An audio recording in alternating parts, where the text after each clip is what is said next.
Hello everyone. Now in this session we are going to discuss about the important part from the animal kingdom, which is the chordata. We already have finished the non-chordata. Now today we'll discuss about the chordata. Now what are chordates? Chordates क्या होते हैं? What are their basic characteristics? So we'll discuss difference also, but first we'll find out the meaning of chordata and what all characteristic makes actually the chordata as a chordata. First of all, you have to understand there are basically four major characteristic, or you can say four major organs present in any chordata body, और ये organs उसमें होने चाहिए, वो उसको हम chordata animal बोल सकते हैं या फिर हम उसको chordata में place कर सकते हैं. सबसे पहला characteristic जो है वो chordata का होना चाहिए, that should be the presence of notochord, right? So ये तो basic characteristic होगा. So first, presence of notochord, important characteristic when we talk about the chordata. Right. Now the second characteristic would be there should be a dorsal hollow nerve cord. ठीक है, nerve cord भी होना चाहिए dorsally. Fine. I'm writing here the important characteristic of chordata. So अगर question आता है कि कौन से main characteristic chordata में होते हैं, तो you should list down these four characteristic at least. Okay, main characteristic of chordata. Now third would be, I would say, there should be a pharyngeal gill slits. Fourth would be there should be a post-anal tail. Post-anal tail, we'll see that. मैं यहाँ diagram भी आपको draw करके दूंगी. The four characteristic जो chordata में होना expected है. So now we'll discuss its diagram quickly. Now see, there are four main characteristic. हमने अभी पढ़ा उसको. So dorsally nerve cord होना चाहिए जो यहाँ दिखाया है diagram में. उसके नीचे notochord होगा, and there should be a here should be the alimentary canal. Alimentary canal, as we all know, it starts with mouth and ends with anus, right? So this should be a characteristic of complete alimentary canal. Tube within tube gland. So ये mouth से शुरू होगा, ये anus पे खत्म होगा. Here is the part which is we can called it as a postanal part, और this is also called as tail. यहाँ फेरेंजियल गिल स्लिट्स होगा, तो that but obvious this is the area of pharynx. ये pharynx का area हो जाएगा. ये digestive tube हो सकता है, इसको हम डाइजेस्टिव ट्यूब नाम दे सकते हैं. सो this is the digestive tube, because digestion अगर माउथ से यहाँ से शुरू होकर एनस पे खत्म हो रहा है, तो that should be a digestive tube. Pharynx वाले एरिया में फेरेंजियल गिल स्लिट्स रहेगा. So this is complete alimentary canal of the organism. ठीक है. Now we have to find out basically notochord और डॉर्सल नर्व कॉर्ड और alimentary canal में क्या connection होता है. सो नर्व कॉर्ड तो ऊपर के लेवल पे है, ऊपर वाले पार्ट पे है ऑर्गेनिज्म के. नोटोकॉर्ड देखिए यहाँ सिचुएटेड है. सो नोटोकॉर्ड दो चीजों के बीच में सैंडविच हुआ है. ठीक है. किसके, ये देखो, ये नर्व कॉर्ड यहाँ से ऊपर से है और नीचे से एलिमेंट्री कैनाल है. So we can just write it. The notochord is basically stiff होता है, some sort of stiff and flexible होता है, एंड इट इज सिचुएटेड. कहाँ सिचुएटेड है ये? Dorsal hollow nerve cord and alimentary canal के बीच में नोटोकॉर्ड सिचुएटेड है. These are the four basic characteristic of chordata. Apart from this, they should also have a symmetry. इसके पास symmetry होनी चाहिए, सीलोम होना चाहिए, right? So there should be a symmetry. Symmetry होनी चाहिए. मोस्टली बायलैटरल सिमेट्री हो सकती है. फिर उसके बाद सीलोमिक होना चाहिए, राइट? सीलोमिक है. फिर हाथ क्लोज सर्कुलेटरी सिस्टम होनी चाहिए. Close circulatory system should be there, है ना? मतलब प्रॉपर सिस्टम होनी चाहिए ब्लड फ्लो के लिए. सो ये सारी बेसिक सी चीजें हैं जो हम अभी पढ़ेंगे in terms of chordata. So these are all about the chordata का एक basic information. Now we'll see that the classification of chordata. So now we'll discuss phylum Chordata. Chordata has been divided into 3 subphyla. ये 3 phylum में divided है. Why it is divided into 3 phylum? ये question होना चाहिए ना. So the answer for this question is कि यहाँ हम इन तीनों को डिवाइड किए हैं on the basis of notochord presence and where exactly or which part has the notochord or where exactly the notochord is present in the body of organism or body of chordata. जैसे पहला phylum है urochordata, which is also called as tunicata. इसमें notochord जो present होता है which is only present in the larval stage. larval stage में होगा. So देखो, notochord is only present in the tail of the larva. Larva के larval stage में होता है, लेकिन वो भी टेल वाले पार्ट में होता है. So present in the tail of the larva. These are the examples of this. Herdmania, sea squid जिसको बोला जाता है, Ascidia, Doliolum, Salpa, Molgula, Pyrosoma. Now Pyrosoma के बारे में एक बहुत इंटरेस्टिंग चीज है, इट्स कॉलोनियल, ये कॉलोनी में रहता है and it has got a bioluminescence property. इसमें बायोलुमिनेसेंस प्रॉपर्टी है। बायोलुमिनेसेंस हमने टिनोफोरा में पढ़ा है, वो जो लाइट इमिट करने की प्रॉपर्टी रखता है। So these are the examples of this. Now Urochordata and Cephalochordata, they are called as prochordates. इनको prochordates बोला जाता है. So they both are called as, you can say, prochordates, right? Prochordates, and they, Cephalochordata and Urochordata, they are basically marine in nature. ये marine होते हैं, so they are marine in nature. They both are marine in nature, that you have to understand. Now इसके tell of the larva में notochord था। Now will discuss that Cephalochordata में exactly वो कहाँ होता है। सेफेलोकॉर्डेटा में notochord is present through out it's life, पूरे लाइफ में रहता है, whether it is in terms of larva और एडल्ट बॉडी फॉर्म में, हर जगह पे रहता, हर स्टेज में वो नोटोकॉर्ड उसके साथ रहता है। सो थ्रू आउट लाइफ रहता है, लेकिन ये हेड टू टेल रहता है। It is basically situated through out it's life and वो हेड टू टेल प्रेजेंट रहता है। एग्जाम्पल है एम्फियोक्सिस, लैंसलेट और ब्रांकियोस्टोमा। याद रखिए, इंपॉर्टेंट है। Now these two are very, you can say थोड़े से प्रिमिटिव हो जाते हैं, because somewhere in the other notochord थोड़ा प्रेजेंट नहीं है उनके बॉडी में, इसके तो नहीं होता है, एडल्ट में इसके हैं। सो यस, जैसे जैसे हम इधर से उधर जाएंगे, यू विल सी दैट कि एक इवोल्यूशन होता गया है ऑर्गेनिजम्स के फॉर्म में। तो ये दोनों होने के बाद now we have to focus on Vertebrata. Vertebrata इस चैप्टर से हम लोगों को बहुत डिटेल में डिस्कस करना है। वर्टेब्रेटा, और it is also called as Craniata, like we are Vertebrata, हम वर्टेब्रेटा है, मैमल्स वर्टेब्रेटा में कंसिडर किए जाते हैं। और Vertebrata is also called as Craniata because we have a cranium box. हमारा ब्रेन जो सिचुएटेड है वो स्कल में है, उसको क्रैनियम बॉक्स बोला जाता है। नाउ दिस नोटोकॉर्ड जो प्रेजेंट होता है वो एम्ब्रियोनिक स्टेज में प्रेजेंट होता है, राइट?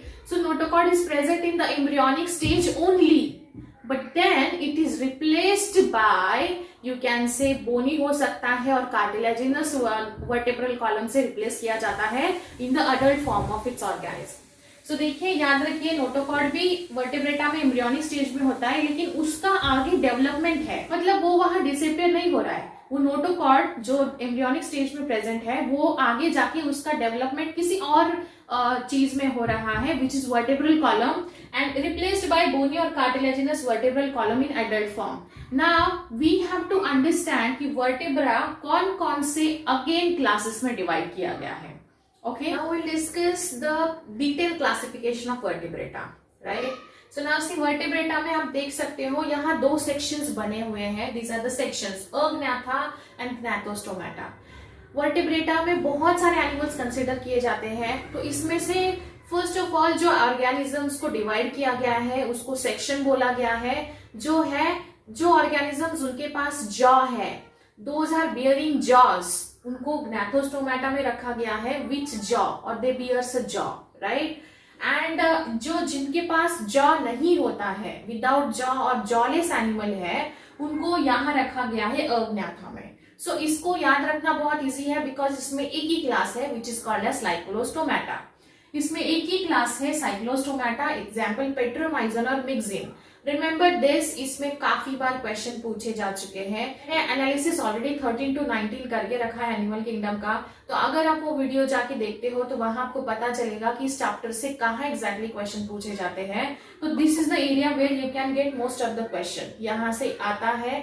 बस इतना याद रखना है, पेट्रोमाइजन, मिक्सिन कहाँ बिलोंग करते हैं, कौन से सेक्शन से बिलोंग करते हैं, और उसकी क्या इंपॉर्टेंट कैरेक्टरिस्टिक है।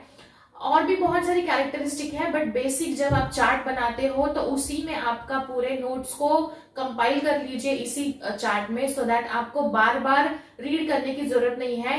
इस चार्ट में सारे छोटे छोटे कैरेक्टरिस्टिक है, वो एक एक दो दो वर्ड में लिख के आप जहां पढ़ाई करते हो वहां स्टिक करके रखिए, सो दैट आप हमेशा आते जाते उसको पढ़ते रहोगे। This is the way of smart study. आपको स्मार्ट स्टडी करना बहुत जरूरी है ये कॉम्पिटिटिव एरा में। सो this is how you can do a smart study. Tabular form में पढ़ाई करो बायो का, चार्ट के फॉर्म में करिए, शॉर्ट नोट्स के फॉर्म में करिए, ये आपको बहुत ज्यादा बेनिफिट देगा। So the Cyclostomata, Petromyzon, Myxin are the examples. We'll see that its character also one by one important characteristic. Then दूसरा section है Gnathostomata. ये section है Gnathostomata. They bear jaw. jaw होता है उनके पास. Like we are also in this section. So इसमें दो super classes बनाए हैं. अभी जॉ तो है, लेकिन on the basis of there movement, वो मूवमेंट कैसा करता है, एक जगह से दूसरे जगह पे कैसे ट्रैवल करता है, फिर वो एक दूसरा मेन कैरेक्टरिस्टिक कंसीडर करके now they have prepare a super class. इन्होंने सुपर क्लास बनाया जिसमें लिखा पाइसेस और दूसरा लिखा टेट्रापोडा. मतलब इनके पास फिन्स होते हैं टू स्विम, राइट. स्विमिंग करने वाले एक्वाटिक क्रिएचर्स को अलग क्लास में रखा, उसको सुपर क्लास बोला. और दूसरे जो भी लैंड टेरेस्ट्रियल पे रहते हैं उनको they have a Tetrapoda. Arthropoda हमने पढ़ा है, जॉइंटेड लेग्स. टेट्रापोडा मतलब 4 लेग्स. टेट्रा मतलब 4 and poda means legs. Tetrapoda. So बस simply remember they bear limbs like we bear a limbs for our locomotion. So ये अगेन दो characteristic में divide किया है on the basis of their you can say movement. Super class Pisces has divided into 2. कौन सा है? Chondrichthyes and ऑस्टिक्थिस. Chondrichthyes को याद रखना है, इनका एंडोस्केलेटन, एंडोस्केलेटन मतलब इनसाइड स्केलेटन जो है which is made up of cartilage. कैसे याद रखोगे? C for Chondrichthyes, C for cartilage रहेगा याद. Next is Osteichthyes. ऑस्टिक्थिस मतलब क्या? Their endoskeleton is made up of bones. So यहां याद रखिए, their endoskeleton is made up of bones. याद रहेगा. कार्टिलेज याद रखो, दूसरा बोन्स अपने आप याद रह जाएगा. We'll see there again different characteristic also. Tetrapoda में देखिए there has been a 4 classes. इसमें 4 क्लासेस हैं. These are the classes. Amphibia, right? Reptilia, aves and mammals. We are the mammals. ठीक है. But then देखिए पाइसेस में पूरा aquatic group mention किया हुआ है. मैं हमेशा आपको बोलती आई हूँ when we are going from this side to that side, ऐसे हम ट्रैवल करते हैं किसी चार्ट में, तो यहाँ जो रहता है लेफ्ट साइड में वो प्रिमिटिव होना चाहिए. उसके जब हम आगे जाते हैं तो दैट शुड बी एक एक स्टेजेस एडवांस होता चाहिए. ऐसा नहीं है ना कि इसके बाद हमने मैमल्स कंसीडर किया. नहीं, ऐसा हो भी नहीं सकता है बिकॉज नेचर में बहुत सारे एनिमल्स एंड क्रिएचर्स है एंड उनको एक सही जगह पे क्लासिफाई करना बहुत जरूरी है. तो इसलिए देखो systematically classification on the basis of jaw किया है. उसके बाद जॉ के बाद लोकोमोशन का, कैसे लोकोमोशन करते हैं वो कैरेक्टरिस्टिक कंसीडर किया है. And then after that they have mention this classification on the basis of their habitat. Pisces completely aquatic होता है, right. Pisces should be aquatic. फिर एक्वाटिक के आगे जब हम एम्फीबिया को कंसीडर करेंगे तो एम्फीबिया मतलब क्या है? ये जमीन पे भी रह सकता है और पानी में भी रह सकता है. तो हम एक कैरेक्टरिस्टिक एडवांस चले गए अभी पाइसेस से ज्यादा. पाइसेस एक्वाटिक है, ये दोनों कंडीशन पे रह सकता है जमीन और पानी में. फिर उसके बाद हम रेप्टिलिया के पास जाएंगे तो रेप्टिलिया थोड़ा सा एम्फीबिया से एडवांस होना चाहिए जो कि टेरेस्ट्रियल हैबिटेट को बिलोंग करता है. उसके बाद हम एव्स के पास जाएंगे. एव्स मतलब birds.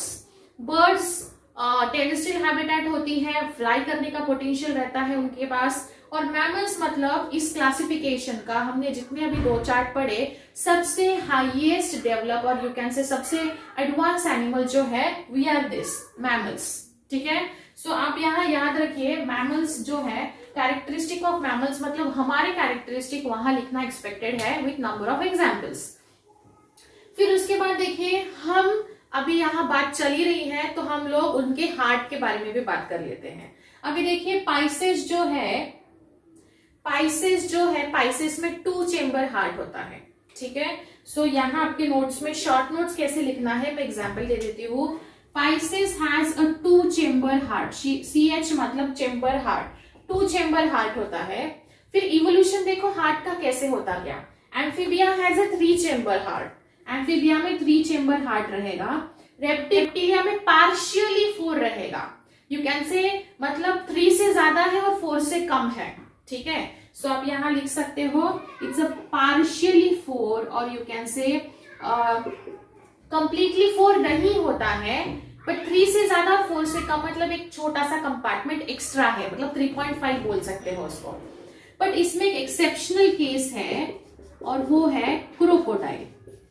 Crocodile has complete 4 chamber heart. So remember this, ऐसे एक्सेप्शनल चीजों पे क्वेश्चन आते हैं, तो इसको हाईलाइट करके रखिए आपके नोट्स में। फिर उसके बाद एव्स एंड मैमल्स, ये एव्स एंड मैमल्स में कंप्लीट 4 चेम्बर हार्ट होता है। So Aves and mammals complete 4 chamber heart.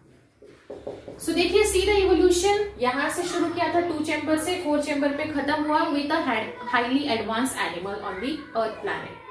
फिर उसके बाद will talk about the cold blooded and warm blooded animals के कंडीशंस के बारे में। कोल्ड ब्लडेड मतलब क्या कि जो एनिमल उनके एक्सटर्नल टेम्परेचर के साथ ब्लड का टेम्परेचर मेंटेन नहीं कर पाते हैं। लाइक मान लीजिए अभी फ्रॉग है, फ्रॉग हमको बस रेनी सीजन में दिखाई देता है, ना ही विंटर में दिखाई देता है, ना ही समर में दिखाई देता है। व्हाई? बिकॉज वो विंटर में अगर बाहर का टेम्परेचर 10 डिग्री होता है तो उसके ब्लड का भी टेम्परेचर 10 डिग्री हो सकता है। सो दीज एनिमल्स, तो कोल्ड ब्लडेड एनिमल्स होते हैं, देखिए कोल्ड ब्लडेड एनिमल जो होते हैं वो बाहर का टेम्परेचर जैसे फ्लक्चुएट करता है, उनके ब्लड पे सीधा असर होता है उस टेम्परेचर का। These are called as cold blooded animals. But warm blooded animals like we are the warm blooded animals, मतलब बाहर का टेम्परेचर अगर 10 डिग्री हो जाए फिर भी हमारे बॉडी का 37 जो आइडियल टेम्परेचर है वही रहता है। मतलब this is the difference between warm blooded and cold blooded animals. So इसमें से ये क्लासिफिकेशन में से हमको फाइंड आउट करना है कौन से कोल्ड ब्लडेड और कौन से वार्म ब्लडेड एनिमल हो सकते हैं। सो रिमेंबर दिस, पाइसेस जो है ये कोल्ड ब्लडेड एनिमल्स है, ये मतलब cold blooded animal, Pisces aquatic cold blooded. Amphibia भी कोल्ड ब्लडेड होता है बिकॉज फ्रॉग वो winter sleep and summer sleep में जाता है, बस रेनी सीजन में एक्टिवेट रहता है। एम्फीबिया ये क्या है? कोल्ड ब्लडेड एनिमल है। उसके बाद reptilia, reptilia is also cold blooded animal, ये भी कोल्ड ब्लडेड है। सीबी मतलब cold blooded animal. But then interestingly aves and mammals, मैं हमेशा अभी इस लेक्चर में काफी बार मैंने बोला है we are the mammals, so that ये आपके दिमाग में फिट हो गया है। Aves and mammals we are the warm blooded animals, मतलब हमें बाहर का टेम्परेचर कितना भी कम ज्यादा होने से कोई फर्क नहीं पड़ता है, हमारी बॉडी जितना टेम्परेचर आइडियल चाहिए उतना मेंटेन करती है। So Aves and mammals we are the warm blooded animals, WB मतलब warm blooded animals। Now जब हम हर एक कैरेक्टरिस्टिक हर एक को डिस्कस करेंगे तब मैं वापस आपको ये समझा दूंगी। ये पूरा हमने पढ़ा, अभी मैं इसके साथ आपको जब हम डिटेल में वापस पेट्रोमाइजन पढ़ेंगे, कॉन्ड्रिक्टिस पढ़ेंगे, ऑस्टिक्टिस पढ़ेंगे, मैं आपको इनके डिटेल कैरेक्टर्स भी लिस्ट डाउन कराऊंगी। But at the same time आपको ये नोटबुक में लिख के इसके नीचे उसके इंपॉर्टेंट कैरेक्टरिस्टिक लिखने हैं, सो दैट जब आप पढ़ोगे तो आपको बार बार बुक रीड करने में टाइम वेस्ट मत करिए। Right, this is a very important chapter, remember all examples are important. और ये जो यहाँ वाला जो एरिया है फ्रॉम पाइसेस टू मैमल्स, यहाँ बहुत सारे एग्जाम्पल्स है, उनके साइंटिफिक नेम के साथ आपको याद रखने हैं। I tell you trick also, trick भी मैं बताऊंगी कैसे याद रखना है, बट पहले बेसिक चीजें अंडरस्टैंड कर लीजिए। अभी हम हर एक क्लास, सुपर क्लास को डिस्कस करना शुरू करेंगे। राइट, सो आई होप आपको ये काफी अच्छे से समझ में आया होगा। If any doubt you can let me know. See you in next session. Thank you.